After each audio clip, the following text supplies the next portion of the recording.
जिंदगी में जिंदगी का राज पाना चाहिए। जिंदगी में जिंदगी का राज पाना चाहिए। मन और इंद्रियों को स्वबस रखना चाहिए। असत्य और आसक्ति का त्याग करना चाहिए। अपने को जानकर मस्त रहना चाहिए। 4 पंक्ति हैं, करोड़ों ग्रंथों का सार है।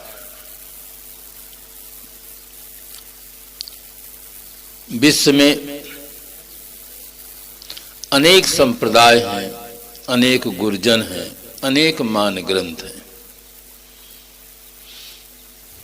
इसलिए उनकी उपासना पद्धति में, वेशभूषा में, दार्शनिक मान्यताओं में बहुत बड़ा अंतर दिखाई देता है।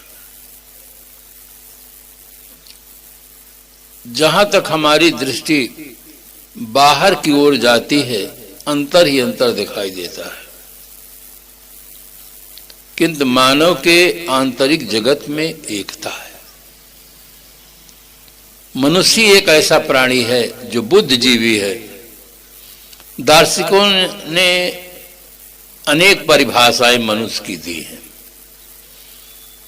एक दार्शनिक लिखता है, मनन करने वाले प्राणी को मनुष्य कहते हैं।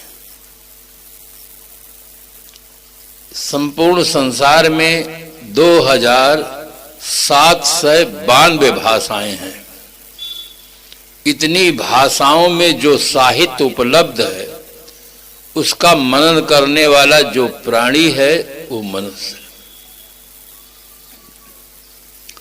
लोग अपने अपनी श्रद्धा से अपने मान ग्रंथों को अपौरुषेय मानते हैं, ईश्वर वाणी मानते हैं, किंतु ये वास्तविकता नहीं है। दुनिया के सारे ग्रंथ मानव मस्तिष्क की उपज है, यह यथार्थ है। आकाश से कहीं प्रेस नहीं है आकाश में कि वहां से ग्रंथ छप करके नीचे आ जाते हैं।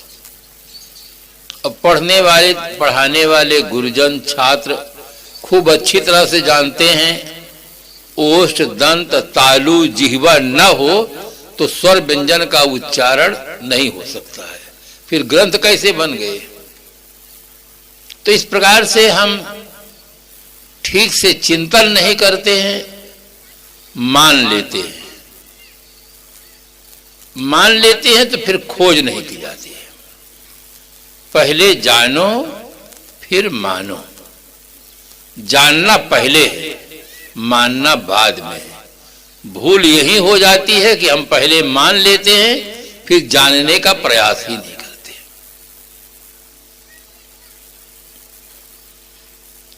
सदगुरु कबीर साहब कहते, राम नाम जाने बिना भव बूढ़ मुआ संसार। माने बिना नहीं कहा, जाने बिना कहा। पहले व्यक्ति को जानने का प्रयास करना चाहिए। जो जान लेते हैं उन्हें वास्तविकता का बोध हो जाता है। चाहे कोई भी ग्रंथ हो, किसी भी भाषा में हो, ग्रंथ का लेखक आदमी ही होता है। हाथी के पास विशालकाय शरीर है, शेर के पास बहुत बड़ी क्षमता है। शरीरधारियों में सबसे बड़ा शरीर मछली का होता है, जिसके अंदर हाथी भी प्रवेश कर जाता है। किंतु कोई प्राणी एक भी आज तक पुस्तक नहीं लिख सके। पुस्तकें जितनी हैं सब मानव मस्तिष्क की उपज है, और उस पर जो मनन करता है, चिंतन करता है, उसे मनुष्य कहते हैं। दूसरा दार्शनिक लिखता है, बाह्य उपकरणों से काम लेने वाले प्राणी को मनुष्य कहते हैं। बाहरी जितने उपकरण है, साधन हैं, उनका जो काम लेने वाला प्राणी है उसे मनुष्य कहते हैं। तीसरा दार्शनिक कहता है, जो बुद्धिजीवी प्राणी है उसे मनुष्य कहते हैं। चौथा दार्शनिक कहता है, हंसने वाले प्राणी को मनुष्य कहते हैं। संसार में मनुष्य एक ऐसा प्राणी है जो हंसता है, और कोई प्राणी नहीं हंसते हैं। चाहे उनको कुछ भी खाने को दे दो, उनकी संतानों को पास में रख दो, वो खिलखिलाकर कभी हंस नहीं सकते। हंसने का सौभाग्य संसार में सिर्फ मानव को मिला है। इसलिए उस दार्शनिक ने परिभाषा दी कि हंसने वाले प्राणी को मनुष्य कहते हैं। एक दार्शनिक लिखता है, चरित्रवान प्राणी को मनुष्य कहते हैं। संपूर्ण संसार में मनुष्य एक ऐसा प्राणी है जो चरित्रवान है। जिस दार्शनिक ने ये परिभाषा दी, उस दार्शनिक का दृष्टिकोण बहुत विशाल है, यथार्थ। जिन महापुरुषों को, जिन सती साध्वी देवियों की मंदिर में मूर्ति बनाकर श्रद्धा सुमन समर्पित करते हैं, या जिनको आदर की दृष्टि से हम नाम लेते हैं, केवल उनके चरित्र के कारण। न वो हमारे सगे संबंधी हैं, न हमने उनको कभी देखा है, किंतु वे आज भी हमारे हृदय में हैं, बसे हुए हैं चरित्र के नाते।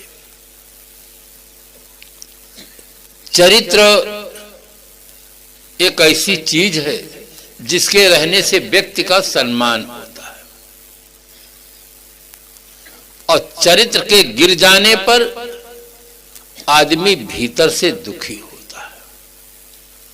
किसी ने 2 लाइन में बहुत कुछ कह डाला, धन बल, जन बल, बुद्धि अपार, सदाचार बिन सब बेकार।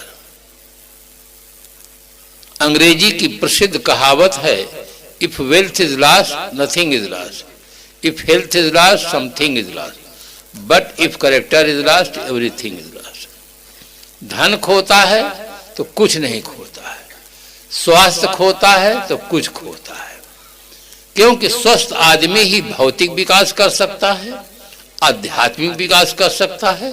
इसलिए स्वास्थ्य खोता है तो कुछ खोता है, किंतु चरित्र खोता है तो सब कुछ खो जाता है।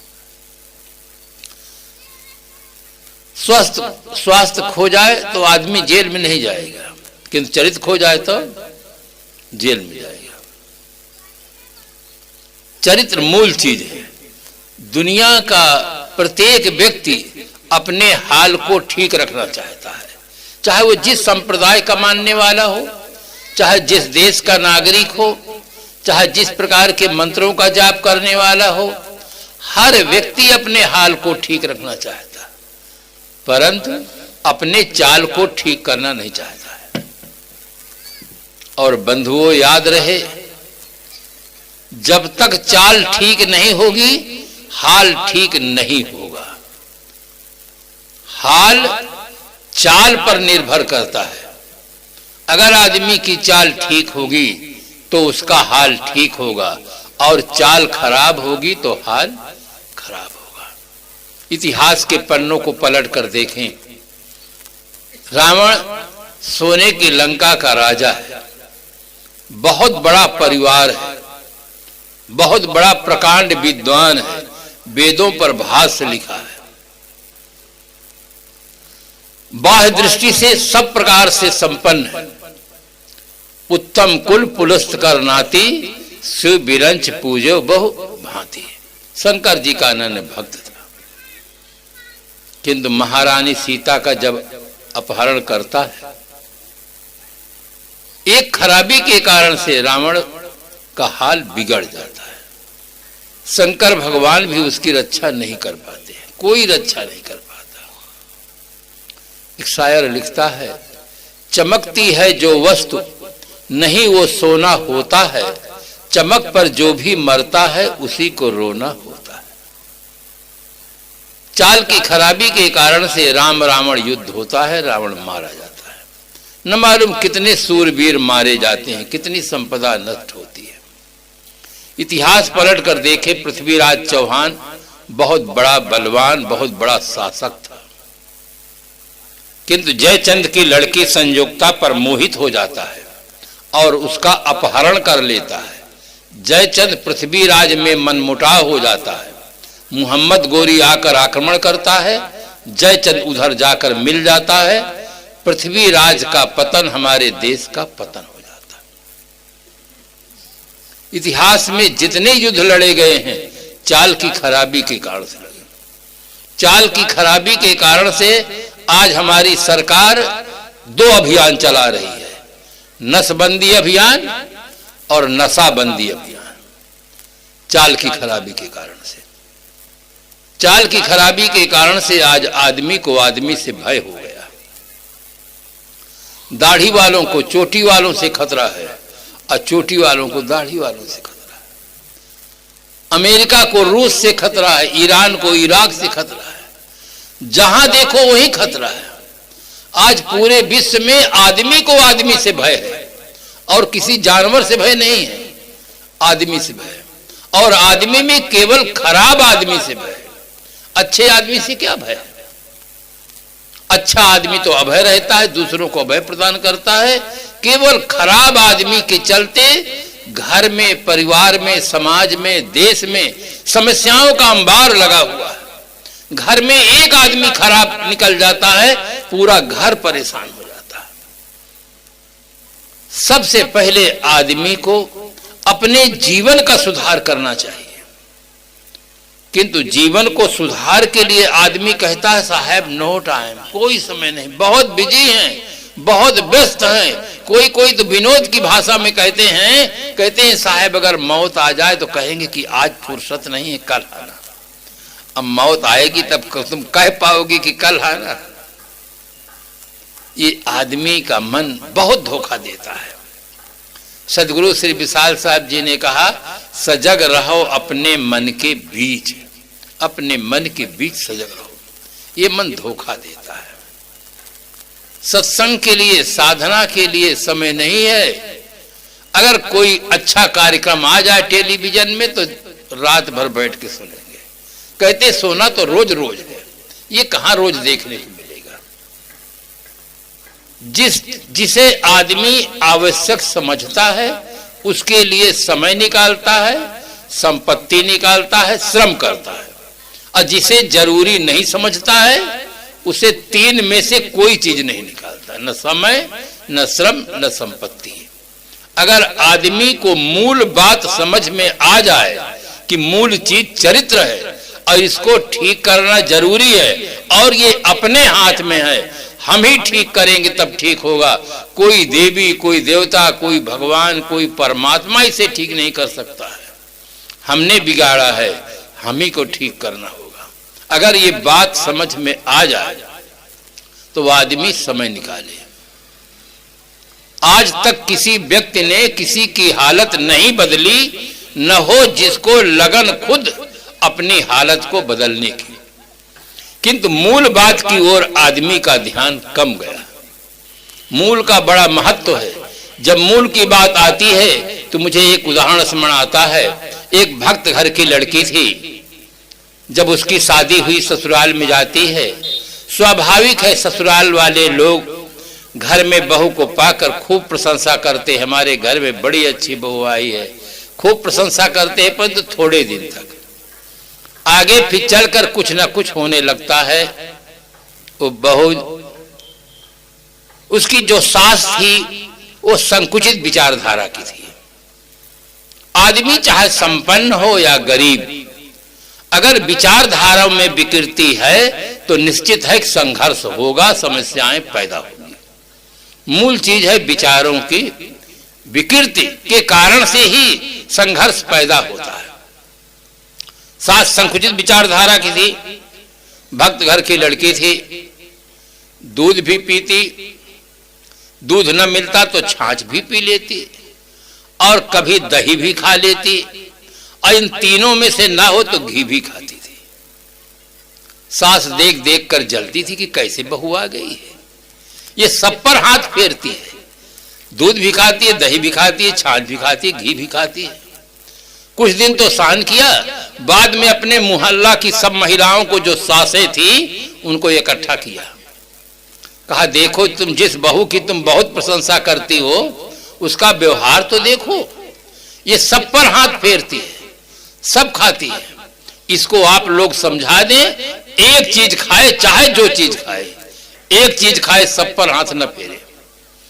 वे सासें आती हैं, बहू रानी से पूछती हैं कि आपकी जो सास कहती है कि ये सब पर हाथ फेरती है, दूध भी खाती है, दही भी खाती है, छाछ भी खाती है, घी भी खाती है, क्या ये सच है?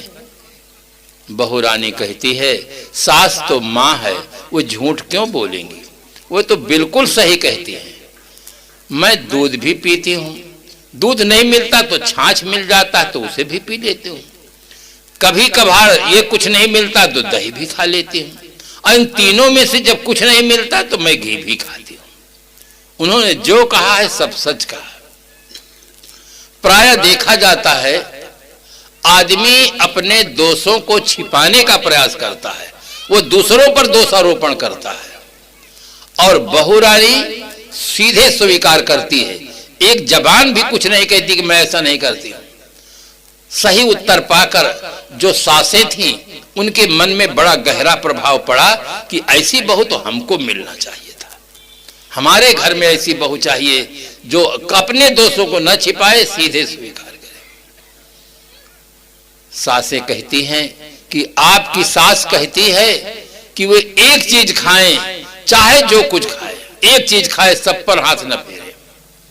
सुन करके वो आश्चर्य में डूब जाती है कि मेरी सास मुझ पर प्रतिबंध करती है कि एक चीज खाए। तुरंत कहती है कि आज के बाद अब आपको दोबारा यहां आने का मौका नहीं मिलेगा, मैं आज से प्रतिज्ञा करती हूं कि एक ही चीज खाऊंगी, दो चीज नहीं लूंगी और आगे नहीं लूंगी। वो सासें इतना खुश हो जाती है कि सचमुच ऐसी बहू तो हमको चाहिए था, अपने दोषों को स्वीकार करती है और अपने जीवन को सुधारने पर इतना कटिबद्ध हो जाती है कि आज के बाद दोबारा आपको यहां आने की आवश्यकता नहीं पड़ेगी, इतना निश्चय कर लेती है। जो घर की सास थी वो भी खुश हो गई कि आज हमारी समस्या का समाधान हो गया, अब ये सब पर हाथ नहीं फेरेगी, एक ही चीज खाएगी। सायंकाल का समय था, अपने गुरुदेव को याद करती है, गुरुदेव मेरे सामने एक विकट समस्या खड़ी हो गई है, मुझे कुछ प्रेरणा दे, मैं क्या करूं। जब आदमी के सामने कोई समस्या हो और शांत चित्त से बैठ जाए, चुपचाप अपने आराध्य देवों का स्मरण करे, तो भीतर से ही उसकी आवाज आती है, क्योंकि उसने जो सुन रखा है, समझ रखा है, किसी कारण से याद नहीं आता है। जब व्यक्ति शांत हो जाता है तो उसको याद आ जाती है। सदगुरु कबीर साहब ने कहा है, मूल गहे ते काम है, तय मत भरम भुलाओ, मन सायर मनसा लहरी बहे कतौ मत जाओ। मूल ये चेतना है, चेतन है तो कल्पनाएं होती हैं, चेतन है तो वासनाएं होती हैं, चेतन है तो प्राणी और पदार्थों से संबंध है, अपने हैं। अगर चेतन हट जाए तो यहाँ कोई व्यक्ति अपना नहीं है, कोई पदार्थ अपना नहीं है, कोई सत्ता अपनी नहीं है। जैसे चेतन हट जाता है लोग तुरंत कहते हैं राम नाम सत्य है। अपनी अपनी परंपरा के अनुसार इस शरीर को लोग जला देते हैं या जमीन में दफना देते हैं। जहाँ ये सुविधाएं नहीं है, बड़ी बड़ी नदियां हैं, वहां लोग नदी में जा इस शरीर को छोड़ देते हैं। दूसरे लोग तो केवल घर में आकर रोते हैं, अपने घर में रहने वाले, अपने कहलाने वाले लोग शरीर को दफना करके चले जाते।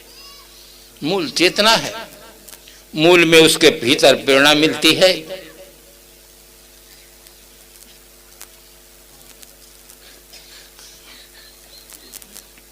मूल में प्रेरणा मिलती है कि चिंता मत करो, तुम केवल दूध को पियो।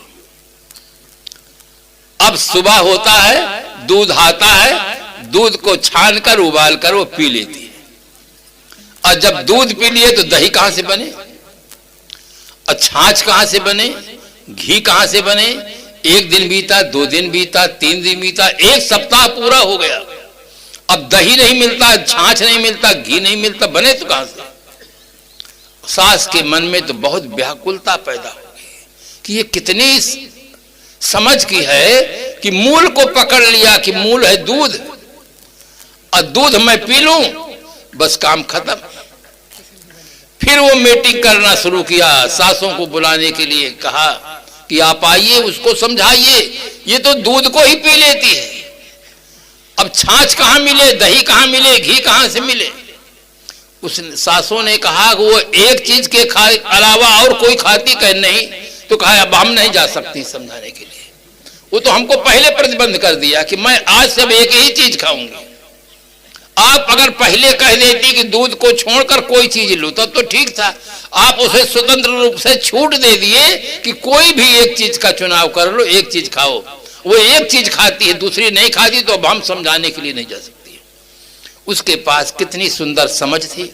उसने मूल को पकड़ा कि घी के मूल में, छाछ के मूल में, दही के मूल में दूध है। अगर दूध को हम ले लें हमारा काम पूरा चल जाएगा। इसलिए मूल की बहुत बड़ा महत्व है। मूल है जीवन में चरित्र। चरित्र मूल है। कितना ही आप शरीर में अच्छे वस्त्र हो, अच्छा आभूषण हो, अच्छा मकान हो, अगर आदमी के पास अच्छा चरित्र ना हो तो उसका सम्मान नहीं हो सकता। मूल चीज चरित्र है। इसीलिए हमारे पूर्वजों ने कहा कि आचारा परमो धर्मः, आचारा प्रथमो धर्मः, आचारहीनम न पुनन्ति वेदाः। आचरणहीन व्यक्ति को वेद भी पवित्र नहीं कर सकता। आपकी श्रद्धा है, चाहे राम मंत्र जपे, चाहे शिव मंत्र जपे, चाहे गायत्री मंत्र जपे, चाहे जिस मंत्र का जाप करे, अगर चरित्र अच्छा नहीं होगा तो ये कोई आपकी रक्षा करने वाले नहीं। इसलिए हर आदमी को इस तरफ ध्यान देना चाहिए। गृहस्थी जीवन में जब व्यक्ति प्रवेश करता है तो उसके मूल में शादी है। ये भी आप ध्यान से सुने। पूरे मानव जीवन में ही विकल्प उपस्थित है। आप परम स्वतंत्र हैं, चाहे शादी करें और चाहे साधना करें। दो रास्ता है। हमारे पूर्वजों ने इनको श्रेय पथ कहा उपनिषद की भाषा में, और प्रेय पथ कहा। श्रेय पथ कल्याण का पथ, प्रेय पथ संसार का पथ। आज की भाषा में मैं कहता हूं, चाहे आप शादी करें चाहे साधना करें, किंतु दोनों के परिणाम अलग अलग होंगे। यहां नेकी बदी दो रास्ते हैं, गौर से सुन लो।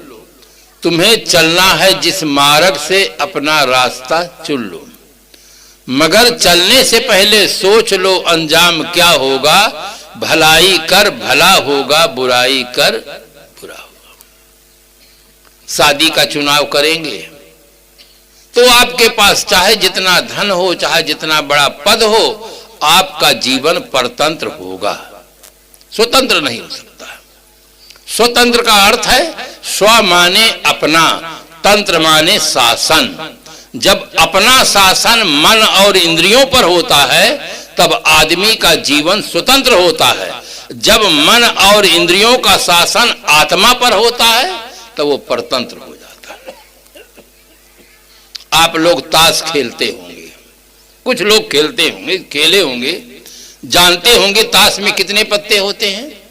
52 पत्ते होते हैं। नहला दहला के बाद फिर 11-12 नहीं होता है। क्या होता है? गुलाम, बेगम, बादशाह, इक्का। खेले होंगे पर कभी सोचे नहीं होंगे। मनुष्य एक बुद्धिजीवी प्राणी है, उसे संकेत में खेल के माध्यम से शिक्षा दिया गया है। क्या शिक्षा दिया गया है? जो बेगम से हार जाता है वो गुलाम कहलाता है, और जो बेगम से जीतता है वो बादशाह कहलाता है। बेगम कौन है? खेलने वाले जान गए होंगे। बेगम है इंद्रियां। इंद्रियां स्त्रीलिंग में है, इसलिए इंद्रियों पर जो विजय प्राप्त कर लेता है वो बादशाह होता है, उसका जीवन स्वतंत्र होता है। और जो इंद्रियों से निगृहित होता है वो गुलाम होता है। केवल जीवन का राज इतने है। चाहे आप जिस मत के मानने वाले हों, चाहे जो मंत्र का जाप करने वाले हों, चाहे जिस देश के नागरिक हों, मन इंद्रियों पर अगर कंट्रोल कर लेंगे तो आपका जीवन स्वतंत्र होगा, और इन पर कंट्रोल नहीं कर पाएंगे तो आपका जीवन परतंत्र होगा। इसमें दो राय नहीं। आदमी एक बुद्धिजीवी प्राणी है। अपने लिए जितनी गाड़ी बनाया है सब गाड़ी में ब्रेक का प्रयोग किया है। साइकिल उसमें, स्कूटर उसमें, मोटर उसमें, रेल में, वायुयान में, जितनी कारें बनाया सब गाड़ी में ब्रेक का प्रयोग किया है। और जीवन रूपी गाड़ी में ब्रेक है ही नहीं। बिना ब्रेक के गाड़ी हाँक दिया, इसीलिए एक्सीडेंट हो गया है। जनसंख्या वृद्धि की समस्या पैदा हो गई है। अवैध संतानें हो रही हैं, अपहरण हो रहा है, बलात्कार हो रहा है, दुर्व्यसन हो रहा है, केवल बिना ब्रेक के, बिना संयम के ये सारी समस्याएं पैदा हो गई। इसलिए हर आदमी को अपने जीवन सुधारने की दिशा में ध्यान देना चाहिए। और इसका संबंध कहां से है? आचरण अंतस की सूचना है, भीतर की सूचना है कि भीतर की स्थिति क्या है। कोई एक संत, प्रसिद्ध संत थे, उनके दर्शन के लिए मैं गया।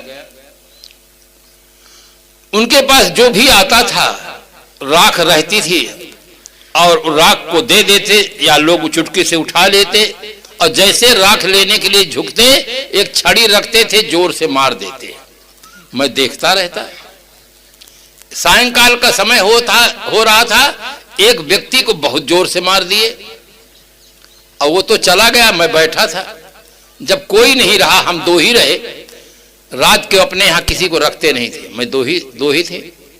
मैंने कहा महाराज श्री, आप उसको इतना जोर से मार दिए हैं, वो बहुत दुखी हुआ होगा। अरे कहा है, आप नहीं जानते हो, बहुत खुश हुआ होगा। जिसको मैं मार देता हूं वो जो मनोकामना लेकर आता है वो खुश हो जाता कि अब हमारी मनोकामना पूरी हो गई। कहा मैं ऊपर से मारता हूं, भीतर से नहीं मारता। उन्होंने सफाई क्या दिया कि मैं ऊपर से मारता हूं, भीतर से नहीं मारता हूं। मैंने तर्क दिया कि छड़ी वहां थी, भीतर आपके संकल्प हुआ, तब हाथ उठा, तब आप मारे हैं। क्रिया पहले भीतर से होती है, तब बाहर से होती है। उसका भला हो जाए, आपका भला नहीं होगा। आप मारने के भीतर से संकल्प पहले उठता है, तब हाथ उठता है, तब उसके ऊपर छड़ी लगती। क्रिया जितनी होती है अच्छी या बुरी, दोनों के मूल में भीतर है। भीतर अगर संकल्प ना हो तो ना आप उठ सकते हैं, ना जा सकते हैं, कुछ नहीं होता। चेतन में जितनी क्रियाएं होती हैं सब इच्छा से होती है, वासनाएं से होती है, अपने आप क्रियाएं उसमें नहीं होती है। कहे अच्छा, मैं तो जानता था कि मैं ऊपर ऊपर से मारता हूं। कहे अच्छा, अब आज से नहीं मारूंगा। उस दिन से वो मारना छोड़ दिए। जो क्रियाएं हैं वो हमारे भीतर से निकलती हैं। भीतर की स्थिति ठीक हो जाएगी तो बाहर की स्थिति अपने आप ठीक हो जाएगी। भीतर परिवर्तन चाहिए। महाराज गोस्वामी जी की मानसिक स्थिति बहुत निम्न स्तर की थी। जब वह रात्रि में अपने पत्नी के पास पहुंचते हैं, पहला दिन था, पत्नी माता पिता के घर पहुंची थी और उसी दिन गोस्वामी जी पहुंच गए रात में। तो पत्नी उनके प्रेम का स्वागत नहीं करती है, फटकार लगाती है, कहती है लाज न लागत आपको, दौरे आयो साथ, धृग धृग ऐसे प्रेम को कहा कहूं मैं नाथ, अस्ति चरम में देह मम, तामे जैसी प्रीत, ऐसी जो रघुनाथ में होत न तो भोभेद। हे नाथ, आपको लज्जा भी नहीं लगती है? आज ही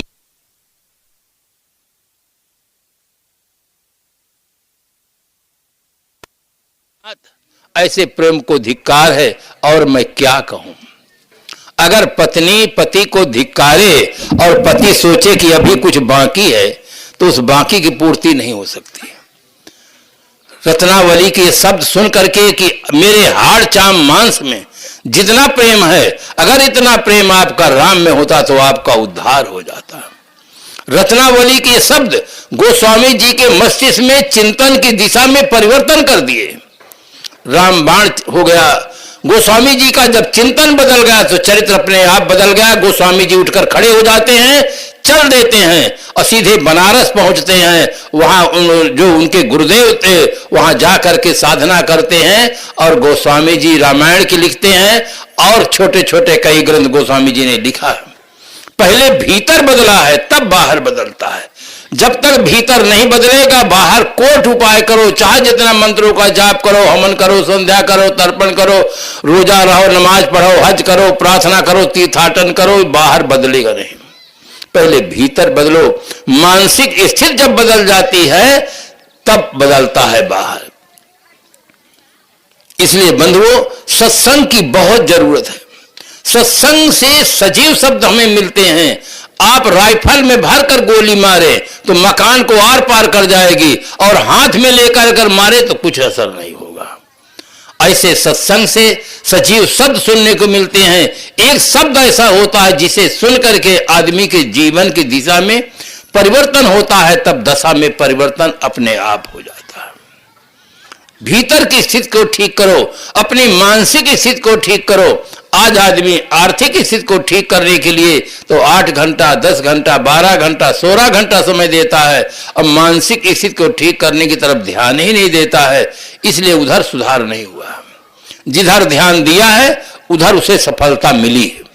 अगर इधर भी ध्यान दे तो आदमी एक शक्ति संपन्न प्राणी है, वो अपनी स्थिति को ठीक बना सकता है।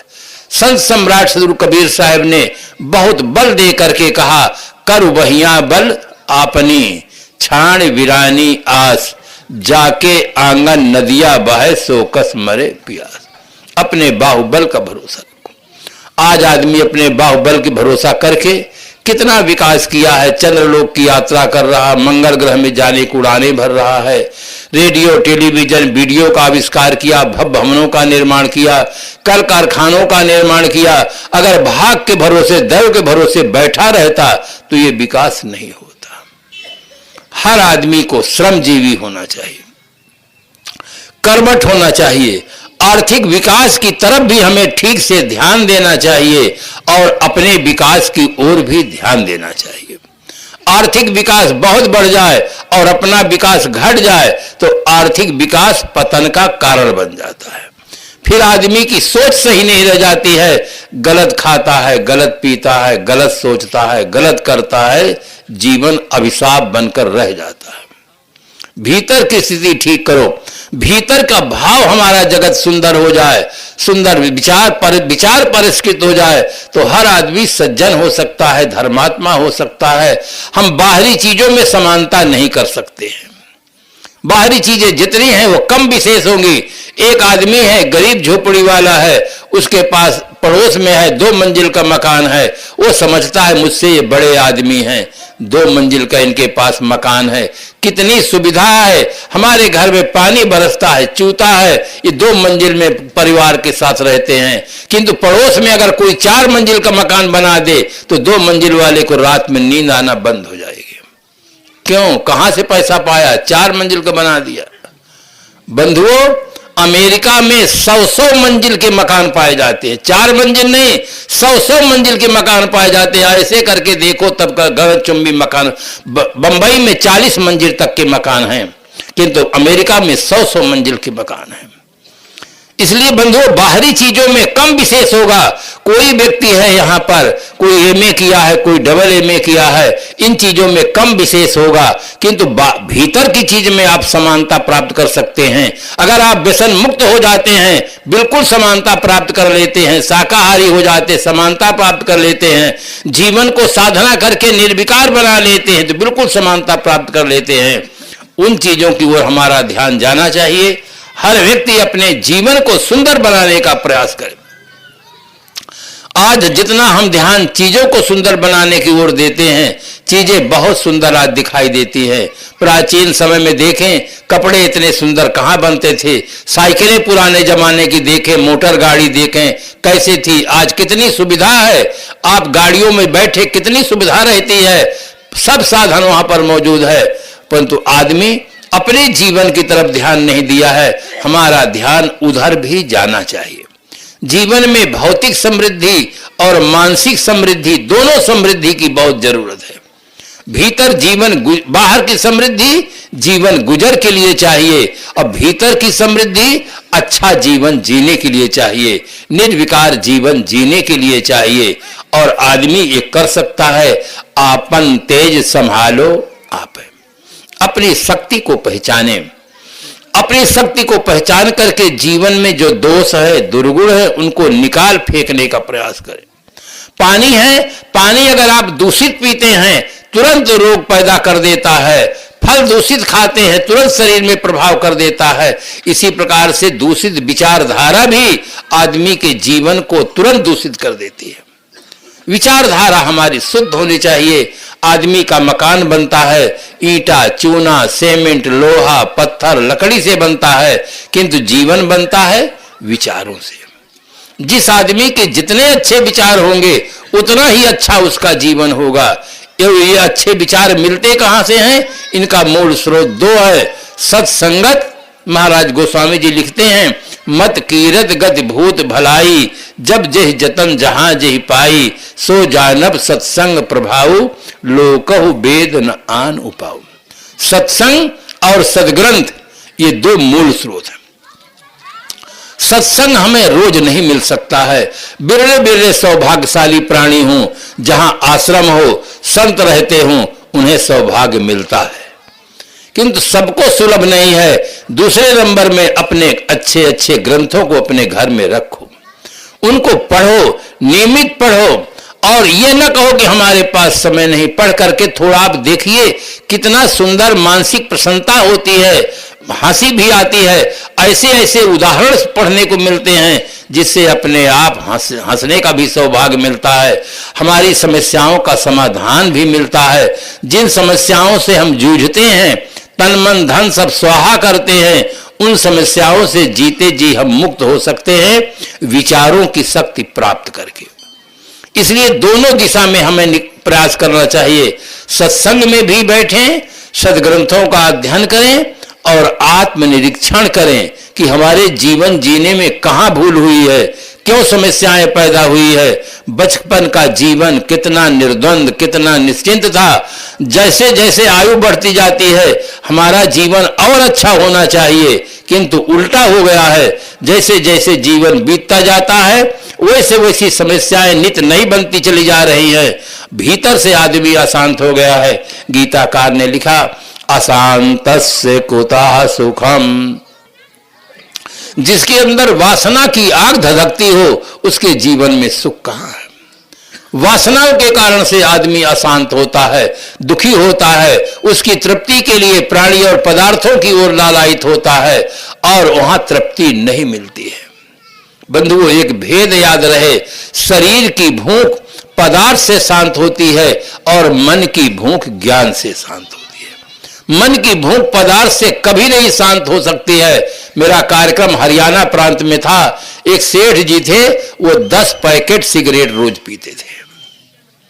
पैसे वाले थे, जवानी थी, जोश था कि हम पी करके सिगरेट की वासना को शांत कर लेंगे। परिणाम यह निकला कि उनके शरीर में इतना जहर इकट्ठा हो गया कि ओंठ का जुटना ही बंद हो गया। ओंठ हरदम फाटक की तरह खुले रहते थे, मक्खी और मच्छर अंदर आते जाते थे। बहुत दुखी हुए। डॉक्टरों ने कहा कि हम ऑपरेशन कर देंगे, ओंठ जुट जाएंगे। वो आदमी शकल का सुंदर था, अकल का सुंदर नहीं था। अकल का सुंदर होता तो सिगरेट क्यों पीता, शकल का केवल सुंदर था।